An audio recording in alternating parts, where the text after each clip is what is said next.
Unspoiled Network podcast. This is Spoil Me, covering the Dandelion Dynasty, Book 3, The Veiled Throne, Chapters 25, 26, 27, and a bit of a section at the end of 24 that I missed last time. In this section, Cutanrovo winds up getting her way, at least for now, and I hate it. I hate this so much. Welcome to Spoil Me.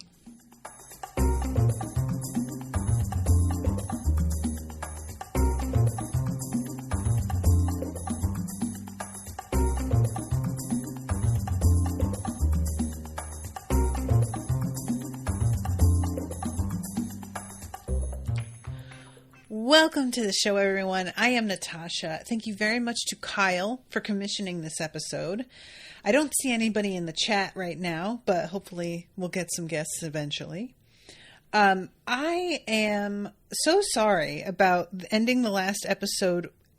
I said that something was the last line in the chapter, and it turns out it was the last line in that section of the chapter, and the way that the Kindle book divided it, it was only halfway down the page and the rest of the page was blank in such a way that it looked like there was nothing left to the chapter.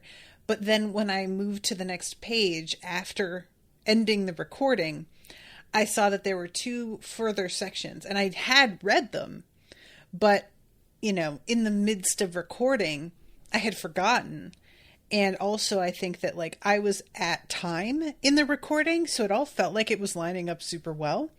So I may have to rush a little bit, and apologies here, but I did want to address what happens in those sections, because the last line that I got initially was the moment where the tutor is telling him that he has to make his own decisions, that there's nobody who can just tell him what the right thing to do is.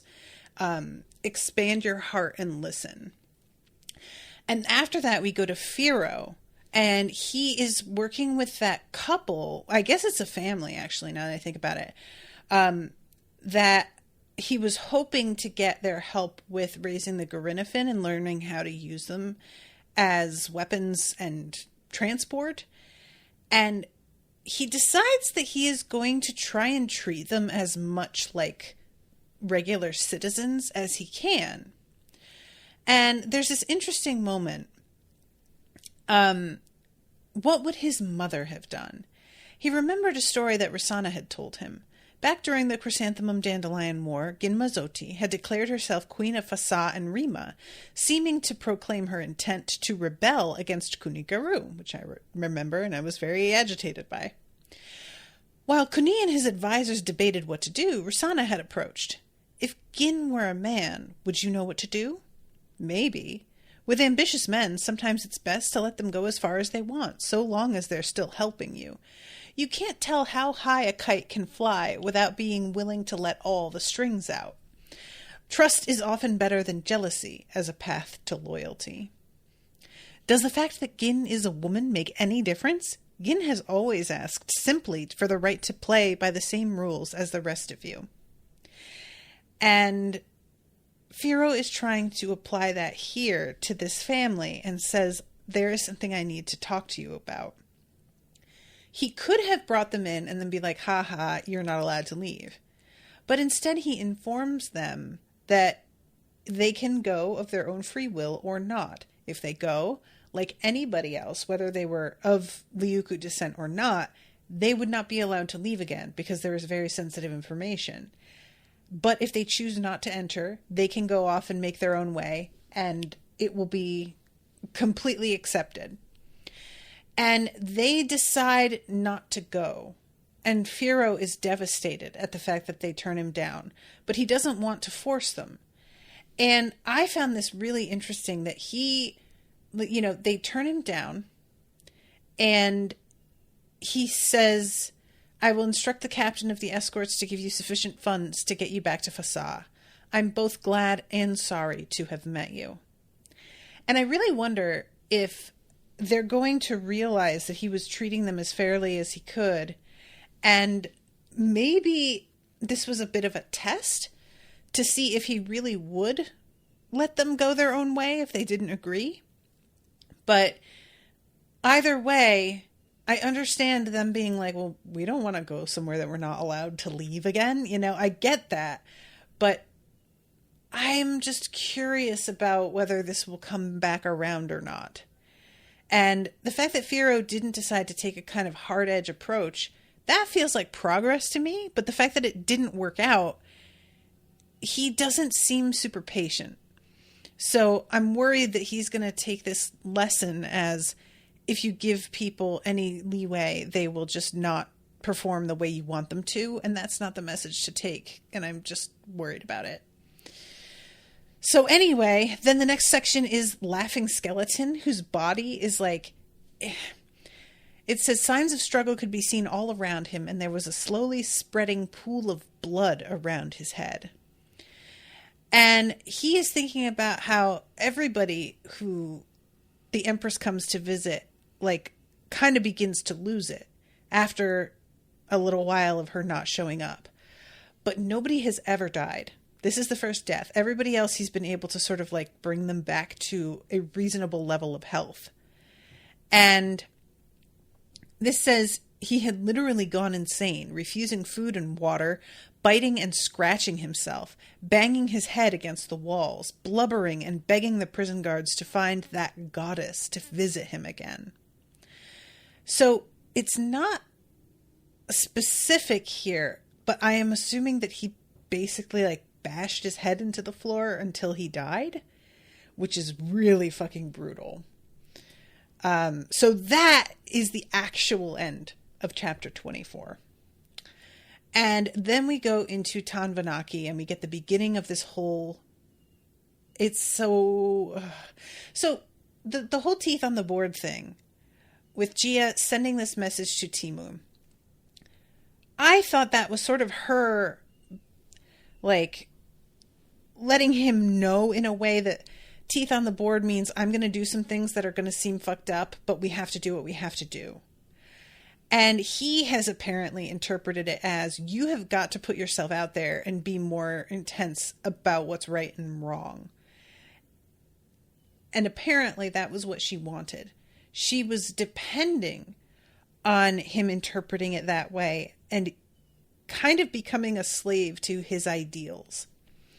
And later on, when we're in Gia's POV, she's just thinking about how every time that she has ever manipulated anybody, what she has done is simply use the part of their personality that already exists and is a sensitive spot to drive them towards a more extreme action than they might ordinarily have done.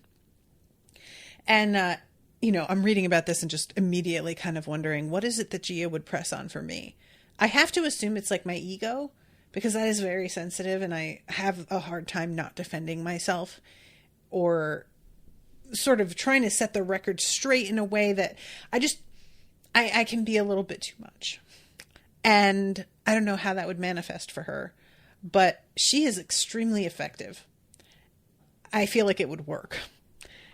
So what we have here is Tanvanaki is about to pass judgment on Ghostan for Ghostan allowing her son to be tutored by an unapproved scholar.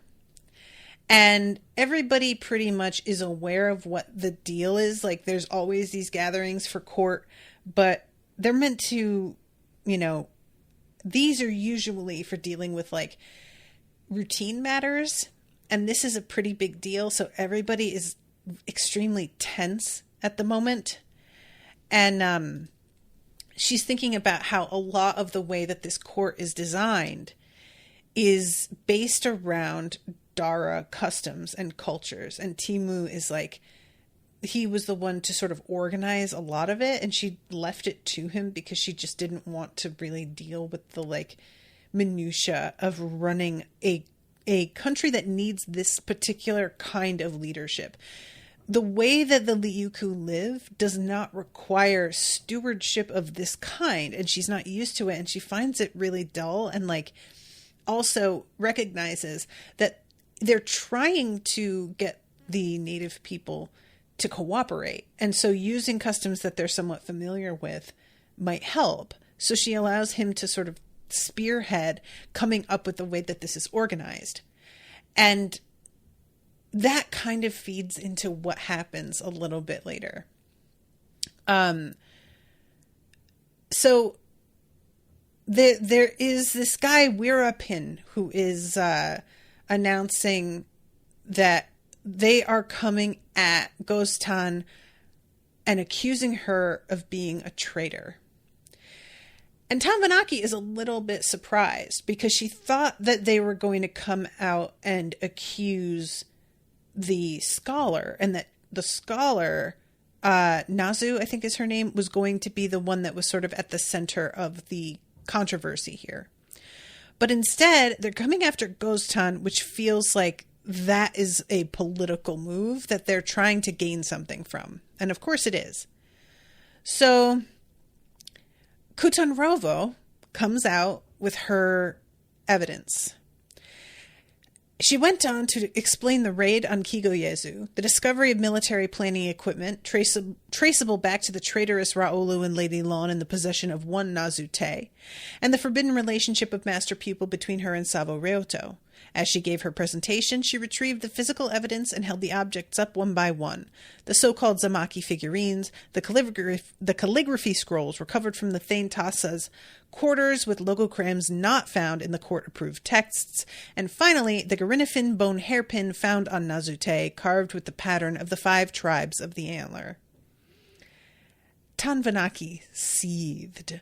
The situation was even worse than Ghostan and Timu had led her to believe. How could Ghostan have been so careless? And at this point, in her head, Tanvanaki is going to find a way to save her friend's son, because we find out that Ghostan has been instrumental, pretty much, in Tanvanaki being able to claim power, because apparently her father didn't leave any strict instructions that she was to take over when he died. So there were a bunch of other Thanes that stepped up and had to be laid down. And Ghostan was one of the people that helped her with that. It's interesting. It says, since Tenryo had died during battle without leaving behind a spirit portrait. And I really want to know what that means, especially after the chapter we get later on with Thera. But so she basically owes everything to Ghostan, and she is what her plan had been was to focus all of the attention on Nazute and divert away from Ghostan. But the way that this is going, it's not working out. There's an agreement that nobody is going to speak up on behalf of Ghostan because they want Ghostan to not be the focus. But instead, Timu comes in and kind of fucks it up. Timu announces he will speak for her, and Tanvanaki gets kind of she has a moment of sort of, he really shouldn't do this. It's not the plan. This is going to ruin it. But also, he literally never speaks up. And if he is today, I'm just curious, what does he want to talk about? So she decides to let him go and just speak out. So he goes a little bit hard here. Especially Cutanrovo decides to really be aggressive in her responses in a way that, if they were actually in the spirit of the way Dara is run, she would never have been allowed to speak to him this way. But this is apparently part of the test. Timu is speaking up for the first time, taking a stand for the first time, and he has to earn the respect of everyone because they don't even address him at all. It's just the way Timu is treated is just aggravating. And he says Savo's error, if error it was, pales in comparison to the atrocity perpetrated by your troops at Kigoyezu. And Tanvanaki is like, maybe it'll do him good to see that the hardliners have a lot of support so that he understands the position that I'm in. So you know what? Let him go. And she said, Cutanrovo says, mass punishment of villages in which rebels are found has always been our policy. And Timu says policies based on history must change when times change. Unprovoked attacks against the Lyucu have not occurred in years.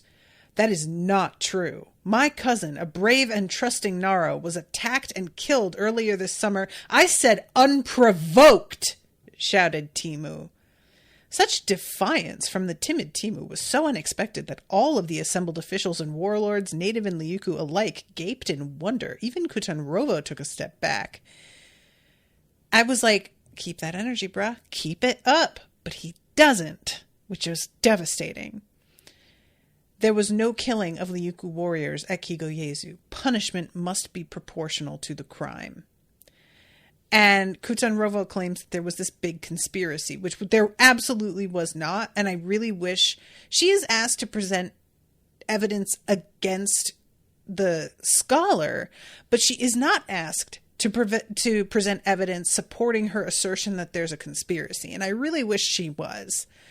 And what this boils down to is Timu basically being like, the big crime was that her kid was being taught the truth. Can we all stop and think about this? Can we all stop and really step back and look at the fact that what we have outlawed is telling the truth about everything that has happened and what was done to Dara? And he's not wrong, but I was just like, this is quite a stand. I thought he was going to just kind of do the, poking at a technicality and being like, this isn't the spirit of the way the law was meant to be carried out, but no, what he wants to do is completely overturn the policy of how they teach children. And that is a whole other bag. That is why you're afraid to allow your children to learn history from the masters, isn't it? And you, he pointed to the native ministers in the hall, you are afraid of how your own children will view you when they find out you've been teaching them lies, that you've bought your life of leisure and wealth at the cost of the lives of those who died and are still dying at Naza Pass, in Kigoyezu, in hundreds of other hamlets and villages. Our reign is named audacious freedom, but both parts are lies. You have all been living as cowardly slaves. I've been afraid of the truth myself. I've tried to save the lives of the people, to tolerate horrors in the name of the greater good. I've been kept safe from the consequences. I've allowed the good name of my father and mother to be sullied in the service of a fantasy. If the edict against unauthorized teachers isn't rescinded, then sentence me as a prime violator. The truth cannot be wiped away. Rather than suppressing the teaching of the truth, we should embrace it. I know what you're afraid of. You're afraid of the truth that it's impossible for the Lyucu to win, that you can never fulfill your father's dream. How can you win when there are so many more natives than Lyucu? When you refuse to treat this land as your home to be cared for, rather than a conquest to be exploited? Your only path forward is to embrace Dara, to teach our children the truth, to help both peoples find a way to live as equals. And he gets tackled to the ground, and he breaks some teeth off, which that is the teeth on the board in earnest. He really fulfilled his end of this, I guess, and gets dragged out. But the damage is done. Tanvanaki let him talk for too long. And what I find really fascinating about this is the history of how effective rewriting what we teach children actually is. And that's part of what I love about the internet these days. There is a lot of shit thrown at the internet. There's plenty of misinformation that is spread using the internet, and it can be facile and vapid and all of that. It can be very toxic, and that's all true. But what I love about the internet is that it provided a way for people whose voices were not heard to not only find platforms on which they would be heard, but also to find one another, compare experiences, and realize, I'm not crazy. This has happened. This is how I'm treated. This is how others are treated. And I thought I was overreacting. But when I'm hearing these stories, I'm realizing this is totally unfair. Or I didn't know other people had it so good. This is the thing about finding out the way that like socialized medicine works in other countries, and finding out in the US the way that we live is considered like absolutely unthinkable, that we could just go bankrupt and die because we just don't have enough money. That's just not how it would work anywhere else. But we wouldn't know a lot of the way that works without people being free to share their experiences. And in terms of history, I cannot count the number of Facebook posts sharing the actual events of a certain period or the life story of a certain like popular figure or historically important figure, and realizing I had no idea about any of it. The very broad strokes of history were all I got, and those broad strokes were softened to such a degree as to really make me believe that the US was trying to do the right thing most of the time. And then you get the context added of these other stories, and you find out about like the bombing of black neighborhoods and the destruction of like a black owned area in, I believe it was in Central Park, and how they had all of this wealth built up and they basically were raided and forced to leave. There was just so much targeted, intense attack. And we just don't talk about any of that. We don't talk about the way that Native peoples are treated.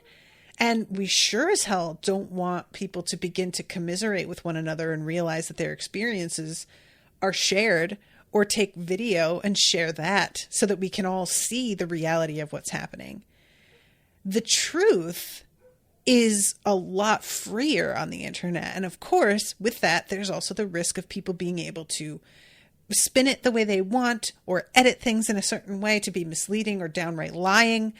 And that is absolutely out there. But I like to think of all of that misinformation as a direct reaction to the fact that the internet gave people room to share that they didn't used to have, and the powers that be scrambling to try and mitigate the damage now that information is getting out there for free. And there is something very satisfying about knowing that there are people panicking and sharing falsehoods because folks who didn't used to have power have some now. And that makes me feel really hopeful, you know? So anyway, Timu's stance here is 100% correct, and they know it. That's the thing that makes them all so angry. They know it. But when it comes to Cutanrovo, what's interesting is that she genuinely believes the Dara people should all be murdered. They should all be destroyed. So she's like the one person in the room that seems to not feel that shame and not believe that what he's saying is correct. And because the other people in the room, and I'm saying this as a sort of generalization, there may be others that genuinely believe what Cutanrovo believes, but what I'm feeling is that there are others who do feel shame. And she is offering a really concise, appealing justification for continuing with their shitty behavior. And when people have engaged in garbage behavior, having somebody come to them and tell them, it's okay, actually. What you were doing may look bad, but it's because you were forced to this because of XYZ. And so they have a life raft to grasp and pretend that they are still like decent people with honor who are doing the right thing somehow. So overall, he tries to appeal to their shame, but Cutanrovo provides an escape from that shame, which is like a lot more appealing. And that is just so hard to watch because she manages to turn this around and totally wrest all of the momentum of this room away from Tanvanaki by announcing to everybody that in less than 3 years, there is going to be another reinforcement fleet coming. And Tanvanaki had not intended for that news to get out the way that it had. She is just really upset that this woman has the info to begin with and that she would announce it in this way. And of course, everybody finding out that there are going to be more Lyucu coming. It's a combo of, well, now we're going to have more people. And part of the issue was we were so outnumbered. But maybe that won't be such an issue when all of these others come. And Cutanrovo is like, what do you think our people are going to think when they roll up and see us in houses wearing silk and forgetting how to ride Garinafin? Do you think they're going to be impressed? This is pathetic. We have forgotten everything about who we are as a people, and they're going to come to help us wage a war that we're not even capable of anymore because we have gotten so soft and have completely left behind our own traditions. And that, I mean, that is a very effective argument. This is like, what's so hard to read about this is how effective you can tell it is, even if you don't agree with her. You're like, oh, that is a really, the portrait she's painting of reinforcements arriving only to be deeply disappointed and ashamed of the people who came before them. That is upsetting, you know? So yeah, Tanvanaki tries to stop her from telling this info, but she can't. It's too late. And she is forced into a position where she has to, she basically gives Cutanrovo a promotion and allows her to begin, I don't even know how to describe this. She's going to execute her plan of like sort of purification, which is just a way of saying complete enslavement and domination and murder of the Dara people. And I'm just not excited about this. And poor Timu, because he really thought he was doing something here. And all he has done is create this discord, which is what his mother wanted. But, you know, and let's see, I'm trying to find this spot here. Okay, so this is she says, Thane Cutanrovo must be commended for her vigilance in discovering the traitors. She is hereby promoted to the rank of Garinafin Thane. In preparation for the arrival of our compatriots from Lyucu, she is tasked with rooting out traitors among our ranks and restoring the ancient virtues. The traitorous scholar Nazute and the treasonous Thane Taasa Savo Ryoto are hereby sentenced to death by exposure to Kujufin's gift. Their executions shall be part of the celebration of the winter festival. And Goztan is like, what the fuck, dude? You're gonna kill my kid? Like, I had your back all this time? And Tanvanaki says, I'm sorry, your son was doomed the day you made the decision to have him bow to a native scholar. You must also pay. 1/2 of your flocks and herds are to be stripped and awarded to Thane Cutanrovo to fund her campaigns. She expected Goztan to continue to plead and fight for her son's life, and she expected she would have to order her restrained and dragged away. But after a moment of standing still, Goztan saluted her by lifting both arms and crossing them at the wrists. As you will, Votan. I'm sorry that my son didn't serve you well in Ukyutaasa. Tanvanaki let out a sigh. Her mind lingered on Goztan's last words. They seemed so peculiar. but there was no time to focus on them now. And then she orders him to be taken to the cliff cells outside of Creefy. So later on, when the attempt to escape, well, I say attempt like they don't succeed. They do succeed. When his escape begins, I was sort of wondering if maybe Tanvanaki had ordered him sent there because she was planning on assisting with his escape. But not so. Ghost Hunt decides that she's going to do this herself and sort of thinks I basically told her that I was going to do this in so many words, so I think she's going to get it. And as it turns out, Tanvanaki thinks that Ghost Hunt might have done her a favor by the end of it. But we will get there. Sorry, Ms. T is in the chat. Hi, Ms. T. By the way, hearing you read excerpts is one of my favorite parts of your coverage. Oh, thank you. Sometimes I feel like I do too much of the reading directly, but I feel like, why wouldn't I? I don't know. Yes, every day on Reddit, 1,000 times a day, this happens, right? So then we go to chapter 26, the Winter Festival. I cannot tell you guys, I knew that there was going to be an attack. And I was waiting the whole time for this to happen. And it takes so long to get to the moment where somebody tries to get the drop on them that I started to lose it because I was like, is this not happening? It feels like it's all been set up to happen. And the tension was so high for me.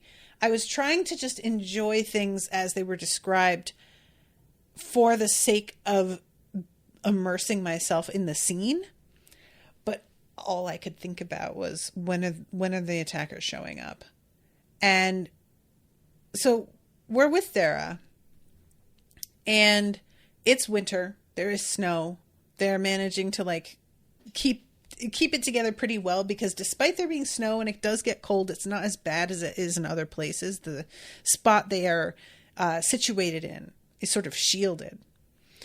And they are getting ready for this winter festival, which has, of course, huge amounts of feasting and traditional presentations of stories and dancing, voice paintings, which we find out later what those are. I thought that was a metaphor for telling stories, and it turns out it's a lot more literal than that.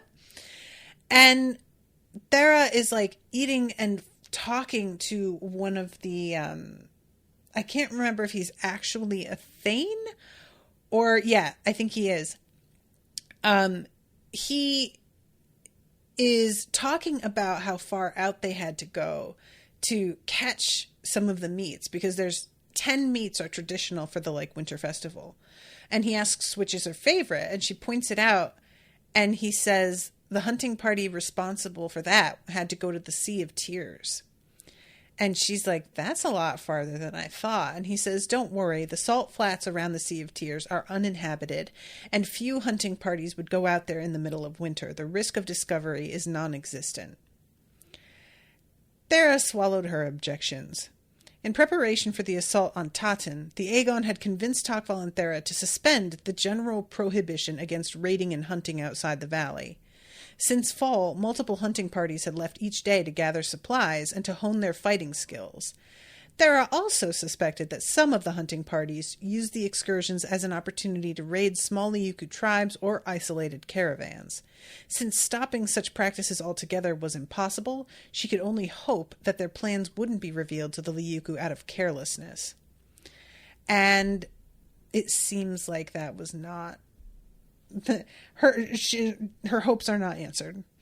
That is not how this goes. And I just, as soon as he said this and she starts talking about how often this is happening, I just know the carelessness. That's the word that she uses here. And that's the thing that often gets me is that people really often do not take things seriously. Because they sort of trust to luck. And if they have tended to get away with something, they just begin to think they can. And it's one thing to think you can get away with something because the overall judgment of a person, you're only depending on that. Somebody said you're not allowed to do XYZ, you did it, and that person didn't call you out. And so now you're like, all right, well, I guess I can do it because they didn't say anything. That is one thing. And I get that. But just having gotten away with it in general and then thinking, oh, there's no way they'll find out. That is a bad way to decide to run your life.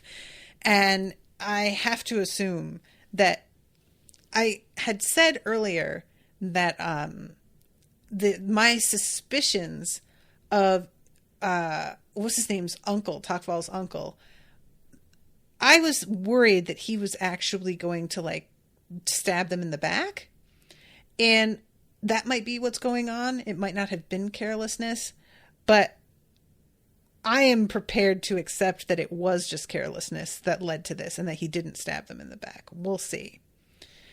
So everybody is sitting together, and Tokval is asking Thera how she feels about it because, you know, things are feeling like they are on an upswing.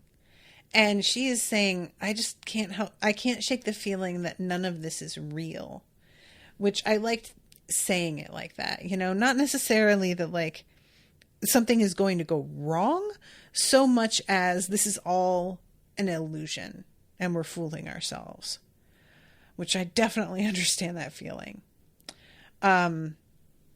So Tokval says, I know that you're always trying to think of the future, but sometimes it's important to remember what you've done. Look around us. The warriors have new weapons and are well fed. We eat foods both grown and hunted, cooked in the manner of 2 lands. Many children who would have died in summer drought or winter storm now sport fat cheeks and strong limbs. Our 2 people are dancing and laughing around the same fire. And she starts to be like, will it be enough? And he says, there's always 1,000 ways you think things can be better, but without you, we wouldn't have survived the chase beyond the wall of storms. And it ends it with, you did this. You made the alliance work. Tears flowed down her face silently. I loved this so much because I actually, those of you who are high rollers, if you're listening, Rashawn and I did a unsober recording this past weekend about tarot cards. And the cards that I drew this morning were basically like, 1, you need to start being a lot more careful with your money, which they are correct. And 2, you also need to really begin to appreciate what you have already and stop looking to the future all the time and look around at what you have already accomplished. And straight talk, I am not good at that. I am always striving, wanting to do more and have more and make more. And it is endless. And I know that about myself. And I've really started to like zero in on it a lot the past few years. And I think, you know, when people are like, just be grateful for what you have, it can often be used as a silencing technique. Just a way to tell people to like, shut up and stop complaining. And that is garbage. But there is value in being like, you never really seem like you're happy. What is it going to take? What point will you have to reach before you feel like you've got enough and done enough? And when you ask and you really can't come up with a good answer, that is pretty revealing.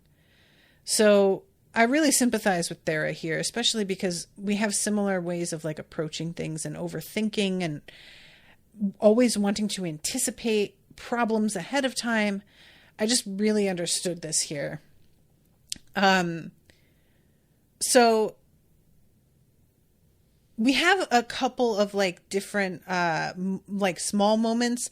She asks one of these people, Kami, I hope I'm saying her name right, whether or not the toys that have that movement that are built with bones, whether she was able to like reconstruct anything on a larger scale. And we find out no.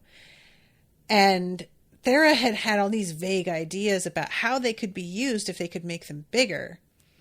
And everything she mentions, beasts of burden, she's like, the beasts of bone would move slower and carry less weight than living cattle or Garinafin. Worst of all, they'd move only at the whim of the wind, not under the instruction of a driver. What about in battle? Again, a Garinafin or even a team of well-armed warriors on foot would make short work of them. And I really liked this moment of like, Thera having this concept of, ooh, I could do so much with it. And then when it's really put to the test, it's sort of, well, can you though? And I had the same reaction as she did when she saw how these worked. So I felt a little bit called out. But that sort of put to rest for the moment. And then we have this this conversation about the development of like new recipes and stuff. And they also talk about the way firework powder was originally just used for like the fun, and then got brought into battle once the look and style of battle began to change. And they get interrupted at this point by an old woman, Lurodio Tanta. And she is a priestess, and her title is Tongue of the Every Mother. And she's pretty aggro. She does not like Dara. Well, probably not that either, but she doesn't like Thera. And Thera has sort of realized, I'm never going to win her over. So she's just tells her how she feels without trying to sugarcoat everything. And Thera is trying to explain the importance of writing and confronts this woman with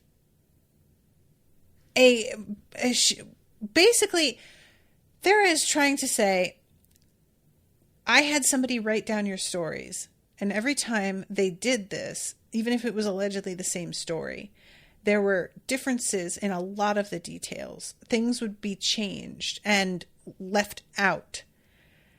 And this woman is like, I know that. Do you think we aren't aware that's how that works? Every living thing changes, says Ajulek. I don't carve the same scenes into turtle shells as my mother did, and she did it differently from her mother. I don't dance the same way I learned from the shaman who taught me. We live by the voices of our ancestors, and in the fullness of time add our voices to theirs. Just as the flowers that bloom in the scrublands change from season to season, the stories will change from telling to telling. Only those too young, inflexible, or arrogant to understand the sacred mysteries would believe otherwise. And Thera's like, how can you call them truth if they change every time? The wisdom of our ancestors is not dead like yours. You seek to kill the living voice by fixing it with your word scars. But you don't understand that what you've caught with your symbols is only a corpse, not the truth. When a man or woman speaks, they express with their body the unending battle that sustains their mind. They make thinking breath. A speech is full of rhythm, intonation, expression, tone, emotion, movement, change. It is alive. How can your word scars capture any of that? You take delight in mere droppings and footprints, while the real Gariniphant soars over your head. Your word scars are as dead as your way of life. You think it's enough to have food to eat, but you don't see how roaming free over the scrublands is living and breathing, while burrowing for tubers out of the same spot in the ground is death for both the digger and the land. Yo, it's pretty compelling. Like, I felt a little bit called out, especially as somebody that I know is rather inflexible. And the idea that, like, I do want to write things down and make sure I get stuff exactly right and keep it the same. And I do have issues with, like, allowing things to evolve and change, as a lot of us do, especially when we have grown up with a certain thing and then somebody decides that they're going to do a reboot of it, say. And we're like, but why? When the original was perfect in every way. And was it? Or is this just like another way of doing it? It's fine. So then comes the moment with the actual, like, voice painting. And what is interesting here is how Thera, first of all, she gets shushed a couple of times. And she does not appreciate that because Takval doesn't have her back the way that she expected him to have. And when he tells her to just sit down after this argument with the priestess and then shushes her when she's beginning to ask questions about the way the voice painting works, she feels like an outsider. That's the vibe I get. It's just overall feeling like I was supposed to be part of things and you're just like cutting me out. But my interpretation is this is a really big deal and she's meant to show respect and she's over here whispering and not treating it with the attitude of somebody who believes that it's really sacred. And I can understand that, you know, like I've gone to masses at Catholic churches that have lasted hours and been like, why? But I'm not going to just pull my phone out and just, you know, you have to get through it. And she's not trying to do that initially. So eventually, her and Cammy, they go off to like get on the back of one of the Gerinifins, get on its head so that they can sit up above the crowd and look down on everything. And this is when she sees that there are drums with this like skin sort of stretched over all of them as a group and then powder scattered over it. And as the drums are beaten, the story is being told, the powder hops in response to the drums and creates these sort of like abstract pictures. And that's part of the storytelling. And they like add different colored powders as things continue on. And it's just really fascinating. And all of a sudden, Thera begins to get it that like this overall performance, it's not just the story. It's the way the priestess is dancing. It's the colors that are moving with the drum beats. It's the smell of like the food because it's a sacred day. And so we're having a feast. It's the like smoke from the fires. It's the community. All of this is part of it. And just writing it down wouldn't do anything to really get across the experience of being here. So she just has this moment really of like awakening and being like, God, I mean, not that what I do has no value, but I keep thinking it's the only way to do it. And then I have to get slapped across the face with this shit. And all of a sudden, the Gerinifin begin to get restless. And she is looking around and sees some lights that are out in the woods and is wondering what's happening. And then all of a sudden, Takval says, "Get to your mounts. We're under attack." So I only have 10 minutes left and I have all of 27 to get through. I already talked about Savorioto's escape. And I'm just going to generally mention the like way that his mother speaks to him, because she gets him onto a ship and she can't save his tutor. She has to tell him that. She's honest about it. But she was able to pay for him to be taken by these pirates. And she says, "I will see you whenever you come back to trade. Perhaps you'll even have a chance to see the core islands. That's what you've always wanted, isn't it? To see the strange machines you've heard so much about." And this way I'll still see you once or twice a year. The pirates can use a young man like you. They have no use for an old scholar. Saving you is all I can do. I told the Pekyu I was sorry you couldn't serve her well in Ukyu to Asa, but that doesn't mean you can't serve her or serve all of us outside of it. You'll learn what you need to know when you need it. Take this. And she gives him a turtle shell with markings in it. What is this? A map. Something to guide you back to family and home. And then she dove into the freezing water and swam away. And we cut to Tanvanaki getting the information about the escape and what she said. And at first, she's just like, I cannot believe this bitch is doing this. She is screwing me. Once everybody sees that she's gone, they're going to know what she did. It's going to make me look weak. It's going to just like undermine everything. But then she starts thinking about, and apparently the spy was like right up there hearing everything. And he says, he told her about, you can't serve her here, but you can serve her somewhere else. And all of a sudden, it says Savo Ryoto was one of the few young Lyucu who was old enough to carry out important missions and who spoke Dara with no accent. Her previous attempts at sending Lyucu spies to the core islands had all failed because the spies could not pass as natives. Savo's linguistic skills and his knowledge of local customs gained from Nazute, combined with his love of machinery, made him the perfect spy. Tanvanaki laughed silently to herself. Sly old friend, you saved me.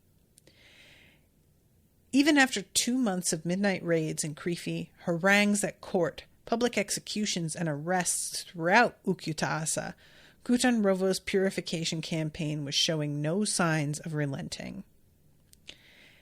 Timu was virtually a prisoner, unable to leave his own tent. And Tanvanaki is sort of watching all of this happening, and she doesn't want it to, but she also feels like she can't lift a hand to stop any of it.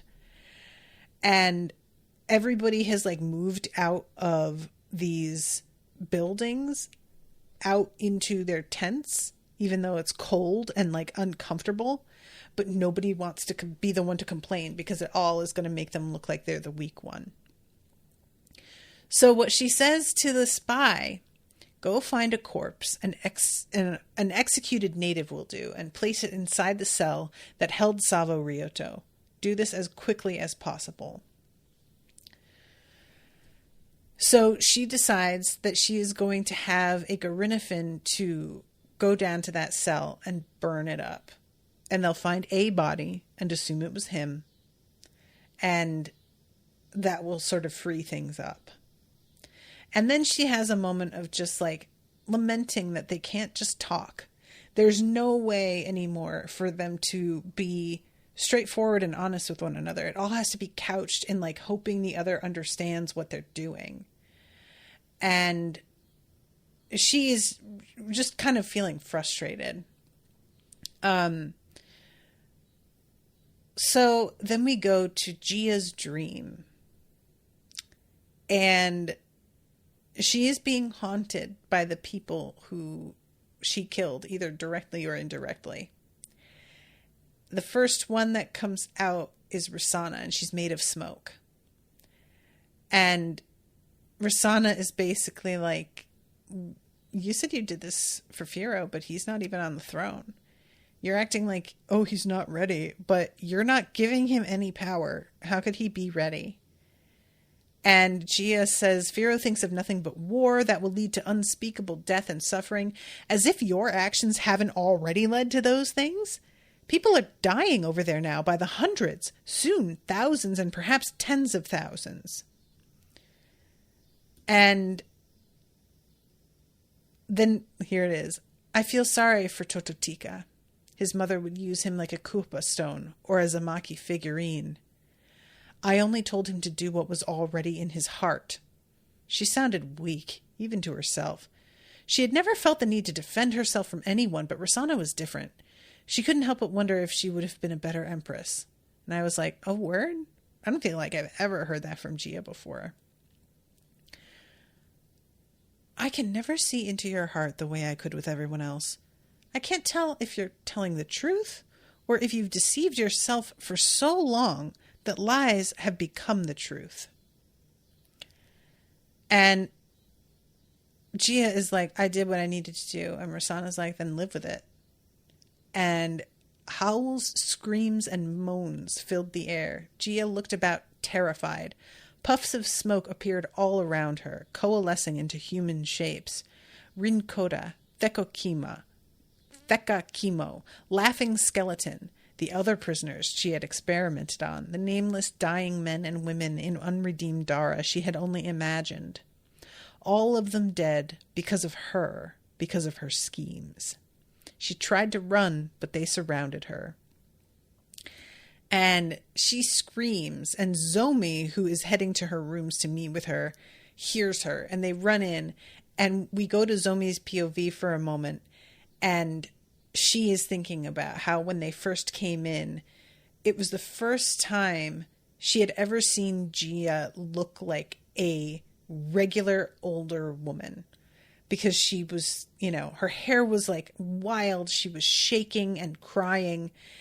And now, just a few minutes later, she is so put together again that Zomi is almost like, did I even imagine that? Like, I just can't imagine her doing, I must be mistaken. So Zomi reads her the report of everything that is going on and the details about Nazute, the scholar, and everything. And they sort of discuss what this means. And there's a sort of moment where, let's see, I love this. Zomi is sort of insulting Nazute, like being like, oh, she wasn't a great scholar, and she moved somewhere that didn't have a lot of like education, probably to make herself seem more important. And Gia says there's no need to speculate upon her lack of scholastic distinction. Zomi sometimes exhibited a tendency to overvalue the examinations. Yeah, I'm sure. Have a tablet erected for her in the hall of Mutaje and make sure the court historian records her name as a martyr. But there's no proof she was loyal to the throne. She could have been a collaborator who was simply no longer useful to the Lyucu. Gia sighed. Zomi's parents and teacher had all died at the hands of the Lyucu in horrifying ways. Her hatred of the Lyucu and those who collaborated with them was deep and unrelenting. No matter how much Zomi tried to conceal her emotions under the guise of dispassionate reason, her prejudices showed through from time to time. Even collaborators sometimes manage to save lives, said Gia. Don't argue with me on this. Yeah, I'm sure you really... Gia, always there to defend the morally gray. How surprising. So she tells Zomi at this point, the grand examination is coming. I'm thinking of putting you in charge instead of Kogo. You've always had an interest in reforming the examination, so I'm giving you a chance. It's important to watch over the Lyucu, but don't neglect the creative and useful arts. And I'm like, okay, this just sounds like you're giving her something to keep her distracted from what you're about to do, which I'm pretty sure is what it is. And Zomi leaves with all these plans in her head, and we go back to Gia, who is afraid to go back to sleep because this fucking nightmare really got to her. And then she begins to think about the drug that she has cultivated. The new cultivar she had developed during the last few months was finally strong enough for her purpose, she saw. It would soon be time to summon the Direnfins to find a place to grow it on a larger scale. And she thinks about how she's always been somebody interested in cultivating, whether or not that's like actual plants or people, and using their like characteristics against them. Just a little more time, she muttered. She wasn't sure if she was pleading with the gods, with Firo, with Timu, with the ghosts who would not let her sleep. Firo must not be allowed to launch an invasion on unredeemed Dara. As much as the people already suffered, they would suffer 10 times, 100 times more in war. While Thera would take care of the Lyucu in their homeland, it was up to her here to save the people of Dara from the Lyucu hammer with the least amount of suffering. She would never be able to confess what she had done to anyone except the ghosts. What she had done and what she would do went against every moralist principle, every ideal of honor and justice, every creed of the gods of Dara, every instinct she had as a mother. She would be in exile among her own people. And yet it was the right thing to do. With a soul-racking sob, tears spilled from her eyes. Oh, how she wanted to sleep. What is she going to do? I know that she's going to use this drug somehow. But I can't figure out... I can't figure out how she's going to do it. What is she... You know what I'm saying? What I'm thinking is that she's going to... Because we find out that, Tom Vanaki demanded more food in the tributes that she had been getting. She basically doubled everything except for gold, which indicates that their stores are down, which we do find out later or earlier in Tom Vanaki's POV that this purification thing that they're doing has resulted in a lot lower yields in their farming because that's not being prioritized, which means that they are going to be running low on food. So I'm assuming that Gia is going to poison all the food with this drug or some of the food. And I have to assume some of that's going to get to Timu. Or I don't know. I hate this. I really do. I hate it. I'm not excited about finding out how this is going to go. Ugh. Okay. I better wrap up. I'm over time. But thank you very much to Kyle for commissioning this book. Thank you, Miss T, for hanging out in the chat as well. I hope that you guys are enjoying the coverage. And until next time, toodaloo, motherfuckers.